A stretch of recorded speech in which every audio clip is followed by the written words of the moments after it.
ബഹുമാനപ്പെട്ട പാണക്കാട് കുടുംബത്തിലെ വലിയ ഒരു അംഗം ഇവിടെ സന്ദർശിച്ചിട്ട്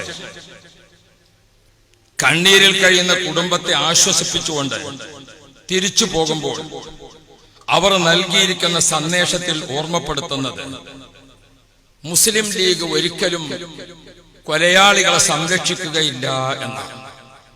ഞാൻ വായിക്കട്ടെ നിങ്ങളുടെ മുമ്പിൽ. Hosdurg police station crime number 1414/20 ഔഫ് അബ്ദുറഹ്മാൻ ഒറ്റക്കുത്തിന് ലീഗ് ക്രിമിനലുകൾ കൊലപ്പെടുത്തിയ കേസാണ്.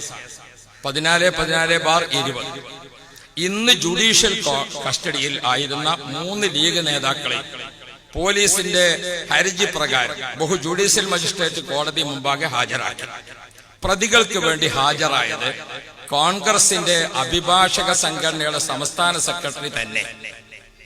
രണ്ടാമത് നിങ്ങൾ ചിന്തിക്കണം, പ്രതികളുടെ ഇടതും വലതും നിന്ന് വക്കാലത്തിൽ ഒപ്പിട്ട് വാങ്ങിയതും വക്കാലത്തിലെ ഒപ്പ് അറ്റസ്റ്റ് ചെയ്തതും ലീഗ് അഭിഭാഷക സംഘടനയുടെ സംസ്ഥാന നേതാവും ജില്ലാ നേതാവും. നിങ്ങൾ ഓർക്കണം, ഇവിടെ തങ്ങളവർകൾ ഈ വിധവയായ ഗർഭിണിയായ ഭാര്യയെ ആശ്വസിപ്പിച്ചുകൊണ്ട് പോകുമ്പോൾ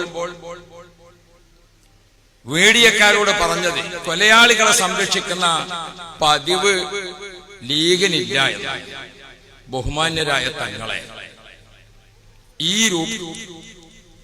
ഈ രൂപത്തിൽ തങ്ങളെ പോലുള്ള സമൂഹം ആദരിക്കുന്ന ബഹുമാനിക്കുന്ന ഞങ്ങൾ എല്ലാവരും ഹൃദയം നിറഞ്ഞ് ബഹുമാനിക്കുന്ന കുടുംബത്തിലെ അംഗങ്ങളായ നിങ്ങൾ ഇത്രയും തരം താഴ്ന്ന ഒരവസ്ഥയിലേക്ക് പ്രസ്താവനകളുമായി പോകുന്നത് കാണുമ്പോൾ സഹതിപ്പിക്കുകയല്ലാതെ എന്ത് ചെയ്യാനാണ്?